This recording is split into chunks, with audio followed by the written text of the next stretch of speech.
할렐루야. 행복한 정시 기도 시간입니다. 하나님은 우리가 주님의 뜻을 가지고 기도하는 사람을 하나님이 기뻐하십니다.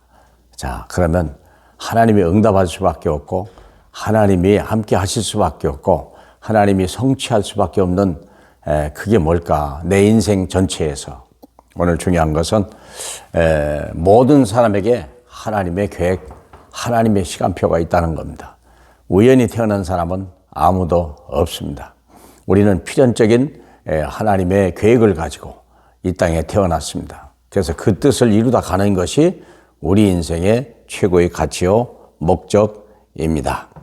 자, 오늘 본문은 마태복음 10장 40절로 42절까지인데요.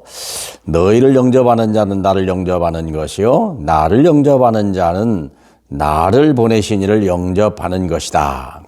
선지자의 이름으로 선지자를 영접하는 자는 선지자의 상을 받을 것이고 의인의 이름으로 의인을 대접하는 자는 의인의 상을 받을 것이며 또 누구든지 제자의 이름으로 이 작은 자 중 하나에게 냉수 한 그릇이라도 주는 자는 내가 진실로 너희에게 이르노니 그 사람이 결단코 상을 잃지 아니하리라 하시니라. 하나님은요, 하나님의 뜻대로 행하는 사람에게 상을 주시겠다고 약속하셨습니다. 많은 사람들이 하나님을 모르고 하나님의 뜻을 모르고 하나님 무엇을 기뻐하는지를 모르는데 오늘 우리가 그 시간을 좀 회복하는 시간이 되었으면 좋겠습니다. 참 중요한 게 모든 사람이 하나님의 계획이 있어요. 우리가 모세 같은 사람은요, 내 인생 그냥 헛되이 다 끝났다라고 하는데 아닙니다. 하나님의 시간표가 있고 하나님 80세에 그를 불렀는데요. 그를 막을 자가 아무도 없었어요. 그래서 이제 나는 아무것도 할 수 없다. 내 인생 끝났다라고 하는 엘리야에게 하나님은요. 아니야. 이제 시작이야. 우리는요. 우리 생각과 하나님의 생각은 다르다고 그랬어요. 그래서 단 한마디만 하고 갔는데도 불구하고 그 한마디가 세상을 뒤집은 사람이 있어요. 그 스데반 같은 사람. 이런 사람들이 있습니다. 그래서 우리가 뭐 훌륭해야 되냐 그건 아니에요. 하나님의 뜻을 알고 하나님이 이 땅에 이루고자 하는 계획이 뭐냐 그걸 알면 돼요.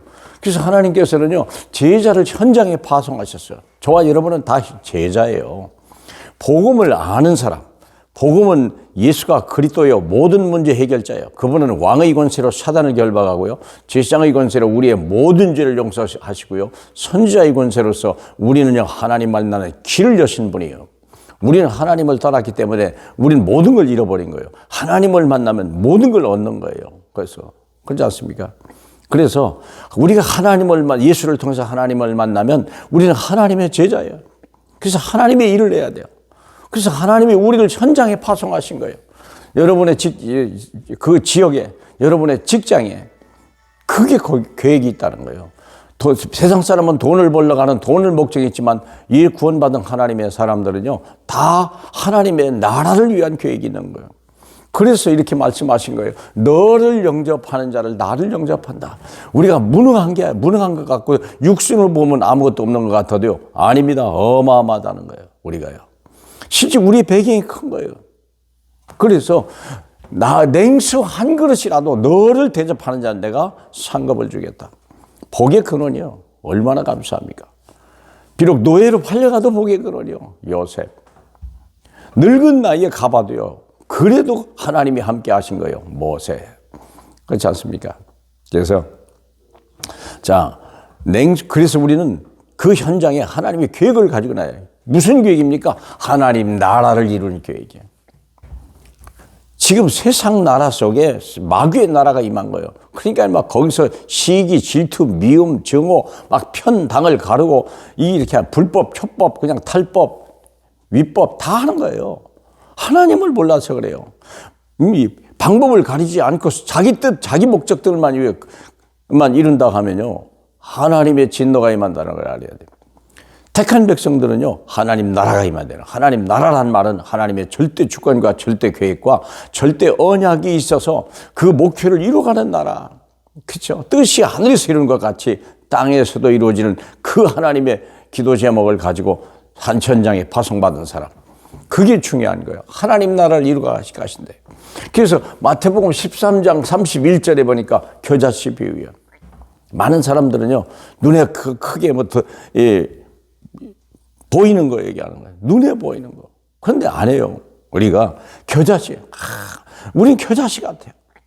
그런데요, 이게 나중에 나무가 큰 나무가 되고 많은 새들이 깃들이는 그런 나무가 된다. 하나님이 그런 계획을 가지고 우리를 보낸 거예요. 대단한 여러분. 두 번째, 하나님이 우리를 보내신 것은 누룩 같다고 그랬어요. 33절에 보니까. 누룩이라고 그랬어요. 천국은 마치 여자가 가루 서말 속에 갖다 넣어 전부를 부풀게 한 누룩 같더니라. 내가 진짜 예수 그리스도 이 복음을 알고 이 복음을 모르는 이 내 직장, 내 지역의 모든 사람들 다 고난당하고 이유 없이 재앙을 당하고 질병, 사건, 사고 때문에 막 어려움을 당하는 사람, 코로나 때문에 사람들이 숨도 못 쉬는 이 시대에 우리는요, 코로나를 넘어서 코로나의 시대를 이끌어가는 거예요. 그렇잖아요. 그 이유와 목적을 가지고 우리가 파송을 받은 거 아니겠습니까? 네, 그래서 누룩같이 드러나는 걸 하지만 안 그래, 괜찮아요. 우리 감춰줄수록 좋아요. 남들이 모를수록 좋아요. 그러면서 우리는 조용히 흑암을 꺾고 거기에 문제 있는 사람에게 답을 주고 그 사람들을 통하여 생명을 얻게 되고 문제 해답을 얻게 되고 그런 사람을 만들어가서 직장을 변화시켜 나가야 돼요. 조용히. 그리고 감춰진 보아요. 누가 안 알아줘도 괜찮아요. 인정 안 해줘도 괜찮아요. 감춰진 보아요. 나가 감춰진 보아일 뿐만 아니라 또 감춰진 보아가 있다는 거예요. 모든 거 다 가지면서도 아직 그리스도를 만나지 못해서 뒷뜰을 이루지 못하는 그런 사람이 있다는 거예요. 그 사람을 찾아내줘야 되는 거예요. 온 삶을 다해가지고. 그게 우리가 할 일이요. 그래야 내 직장에, 내 지역에, 내 후대 속에 하나님 나라가 임하고 하나님의 영광이 나타나기 시작하고 모든 재앙과 저주가 끝이 나고 모든 편당과 원망, 불평이 사라지게 되는 거예요. 그리고 마지막으로 물고기 비유가 있죠. 물고기 비유. 천국은 마치 바다에 치고 각종 물고기를 모으는 사람 같으니 그물에 가득함에 물가로 끌어내고 앉아서 좋은 것은 그릇에 담고 못된 것은 내버리느니라. 사랑하는 여러분. 그래서 왜 우리가 전도해도 안 되고 왜 교회 부흥이 없나? 아니에요. 하나님은 정말 갈급한 사람, 충성된 자, 사명자를 있다는 거예요. 그걸 찾으라는 거예요. 구원받기로 작정된 자를 찾으라는 거예요. 아무나 된다고 하는 게 아니에요. 여러분, 구원 안 받는 사람이 훨씬 많습니다. 구원 못 받을 사람이 훨씬 많다는 걸 아셔야 돼요. 진짜 구원 받을 사람은요, 극히 소수예요. 근데 그 사람을 살려내면 돼요. 구원 받기로 작정된 그 사람을 찾아라. 그게 우리가 할 일이에요. 그러면 하나님이 그래서 아닌 사람은 그냥 관두고 또 축복 그냥 해주고 뭐 악담할 필요 없고 미워할 필요도 없어요. 아직 때가 안 될 수도 있으니까.